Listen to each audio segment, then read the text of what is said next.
एक बड़े शिप को देखते हैं जिसमें 1000 से ज्यादा लोग सफर कर रहे होते हैं और शिप पर मौजूद सभी लोग काफी ज्यादा खुश होते हैं क्योंकि आज 31 दिसंबर की रात होती है, यानी कि कल से नया साल शुरू हो जाएगा और नए साल की खुशी में पूरे शिप में पार्टी चल रही होती है। हर तरफ म्यूजिक बज रहा होता है, कुछ लोग डांस कर रहे होते हैं तो कुछ गेम खेलकर नए साल की खुशी को एंजॉय कर रहे होते हैं। लेकिन किसी को भी पता नहीं था कि यह खुशी कुछ ही देर की मेहमान है, क्योंकि कुछ देर बाद इनके साथ कुछ ऐसा होने वाला था जिसके बारे में सोचने से भी डर लगता है। और तभी कंट्रोल रूम में कैप्टन को शिप की तरफ कोई चीज बढ़ते हुए दिखाई देती है। यह देखकर कैप्टन घबरा जाता है और जब वह दूरबीन से समंदर की तरफ देखता है तो उसे सामने से एक बहुत ही बड़ी लहर शिप की तरफ बढ़ते हुए दिखाई देती है, जिसे देखकर कैप्टन की आंखें खुली की खुली रह जाती हैं और वह जल्दी से शिप को मोड़ने की कोशिश करने लगता है। लेकिन इतनी जल्दी शिप कहां मोड़ी जा सकती थी। दूसरी तरफ वो लहर तेजी से इनकी तरफ बढ़ रही होती है। यह देखकर कैप्टन समझ जाता है कि जल्दी ही यह लहर हमारी शिप से टकरा जाएगी। इसलिए कैप्टन शिप का इमरजेंसी बटन दबाकर सभी लोगों को आने वाले खतरे के लिए वार्न कर देता है। और शिप में मौजूद लोगों को जब पता चलता है कि जल्दी ही हमारे शिप से एक बहुत ही बड़ी लहर टकराने वाली है तो सभी लोगों के बीच हलचल मच जाती है और लोग यहाँ वहाँ भागने लगते हैं। लेकिन किसी के पास भी छिपने की जगह नहीं थी और तभी एक बहुत ही बड़ी लहर शिप से जोर से टकराती है। ये टकराव इतना तेज होता है कि कुछ लोग तो एक ही झटके में मारे जाते हैं और शिप दूसरी तरफ उलट जाती है, यानी कि जो हिस्सा ऊपर था वो नीचे चला जाता है और जो जमीन थी जहां पर लोग पार्टी कर रहे थे वो हिस्सा ऊपर आ जाता है। शिप के पलटते वक्त सामान दूसरी तरफ गिरने लगता है, जिसमें कई सारे लोग भी उड़ते हुए सामने की दीवार से टकराकर मारे जाते हैं। कुछ लोग पानी में गिरकर मारे गए और कुछ लोग शिप में होने वाले ब्लास्ट की वजह से मारे गए। साथ ही शिप के कंट्रोल रूम में पानी भरने की वजह से वहां पर जितने भी ऑफिसर थे वो सभी मारे जाते हैं।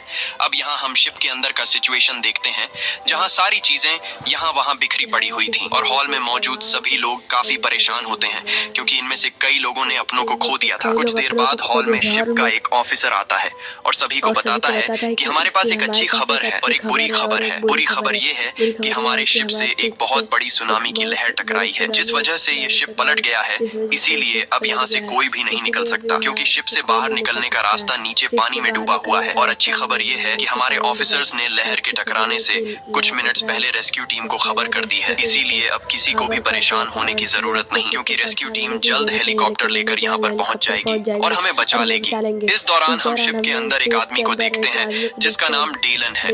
डेलन पहले यूएस नेवी में हुआ करता था, इसीलिए डेलन समझ गया था कि हम लोग यहाँ समंदर के बीचों बीच फंस गए हैं। यहाँ रेस्क्यू टीम को आने में काफी टाइम लगेगा, इसलिए मुझे खुद ही कुछ करना होगा। और वो सामने की दीवार पर लगे शिप के मैप को देखकर यहाँ से बाहर निकलने का रास्ता ढूंढने लगता है। लेकिन उसे कोई भी बाहर जाने का रास्ता नहीं दिखाई देता क्योंकि जो रास्ता यहाँ से निकलने का था वो पानी के नीचे डूब गया होता है।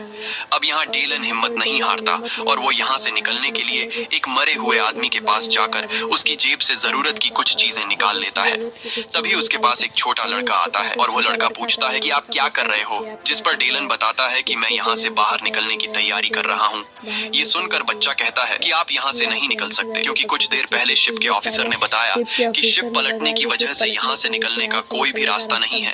तब डेलन कहता है कि यहाँ से निकलने का एक रास्ता है जिसके लिए मुझे ऊपर जाना पड़ेगा। तभी उस लड़के की मॉम वहाँ पर आती है और वो लड़का अपनी मॉम को बता देता है कि डेलन को यहाँ से निकलने का एक रास्ता पता है।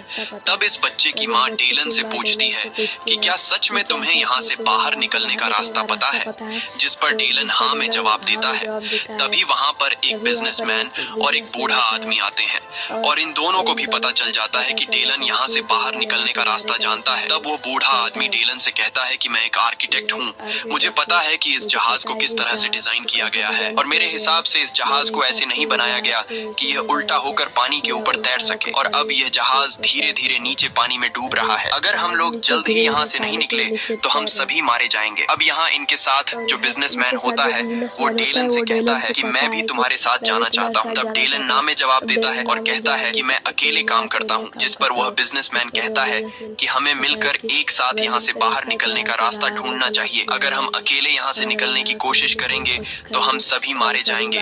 तब बाकी लोग भी डेलन से कहते हैं कि यह आदमी ठीक कह रहा है, हमें एक साथ मिलकर बाहर का रास्ता ढूंढना चाहिए, जिस पर डेलन इन सब की बात मान जाता है। अब यहाँ वो बिजनेसमैन शिप के एक वेटर को बुलाकर उससे कहता है कि यहाँ से ऊपर जाने का शॉर्टकट रास्ता कौन सा है। तब वो वेटर कहता है कि शिप के ऑफिसर ने मुझे यहाँ से बाहर निकलने का रास्ता किसी को बताने से मना किया है, क्योंकि वह रास्ता बहुत ही खतरनाक है। वहाँ से जाते हुए तुम लोगों की जान जा सकती है। तब वो बिजनेसमैन वेटर से कहता है कि तुम एक साल में जितना कमाते हो मैं तुम्हें उससे दोगुने पैसे दूंगा, लेकिन इसके लिए तुम्हें हम लोगों को यहाँ से बाहर निकलने का रास्ता दिखाना होगा, जिसके लिए वो वेटर मान जाता है। और अब ये सभी लोग ऊपर की तरफ बढ़ने लगते हैं। ये लोग उस जगह पर जाना चाहते थे जहाँ पर शिप के बड़े बड़े पंखे होते हैं, क्योंकि यहाँ से निकलने का सिर्फ यही एक रास्ता था। अब ये लोग जब ऊपर जा रहे होते हैं तब नीचे हॉल में मौजूद सभी लोग इन लोगों को ऊपर जाते हुए देख लेते हैं। यह देखकर ऑफिसर सभी लोगों से कहता है कि यह लोग बेवकूफ हैं जो ऊपर जा रहे हैं, क्योंकि ऊपर इनका मौत इंतजार कर रहा है। लेकिन ऑफिसर ये नहीं जानता था कि अब यह शिप धीरे धीरे नीचे पानी में डूब रही है, जिस वजह से कभी भी यहाँ हॉल में पानी भर सकता है। अब यहाँ ऑफिसर गार्ड्स को सभी दरवाजे बंद करने को कहता है ताकि पानी अंदर ना आ सके, और जो कुछ लोग ऊपर गए हैं वह भी अंदर ना आ पाए। वहीं दूसरी तरफ ये लोग आगे बढ़ रहे होते हैं और तभी इन लोगों को रास्ते में कुछ लोगों की डेड बॉडी भी जमीन पर पड़ी हुई दिखती है, जिसे देखकर यह लोग काफी ज्यादा घबरा जाते हैं। अब कुछ दूर आगे जाने के बाद यह लोग देखते हैं कि सामान यहाँ वहाँ बिखरने की वजह से चारों तरफ से रास्ता बंद है और इन्हें ऊपर जाने के लिए कोई भी रास्ता नहीं मिल रहा होता। तब यह लोग लिफ्ट का दरवाजा खोलते हैं। लिफ्ट का दरवाजा खोलने के बाद ये लोग देखते हैं कि लिफ्ट खराब हो चुका है और लिफ्ट ऊपर अटक चुका है। अब इन लोगों को सामने वाले लिफ्ट का दरवाजा खोलकर उसके पार जाना था, जिसके लिए ये सभी लोग एक लंबे लोहे के बेंच से सामने वाले लिफ्ट तक रास्ता बनाते हैं ताकि यह लोग सामने वाले फ्लोर के दरवाजे को खोलकर यहाँ से निकल सके। अब यहाँ सबसे पहले डेलन आगे जाता है और वहाँ पहुंचकर दरवाजा खोलने की कोशिश करता है, लेकिन दरवाजा खुलने का नाम ही नहीं ले रहा था। तभी उसकी नजर ऊपर वाले लिफ्ट पर पड़ी, जिसका दरवाजा आधा खुला हुआ था। अब उस लिफ्ट पर जाने के लिए डेलन अपने पास उस बूढ़े आदमी को बुलाता है और फिर डेलन उस बूढ़े आदमी के कंधे पर चढ़कर ऊपर वाले लिफ्ट तक पहुंच जाता है, जिसके बाद वो एक एक करके सभी लोगों को ऊपर वाले लिफ्ट में चढ़ा देता है। लेकिन अब सिर्फ वो बूढ़ा आदमी और जहाज का वेटर बचा हुआ था। तब यहाँ वेटर उस बूढ़े आदमी से कहता है कि तुम पहले जाओ,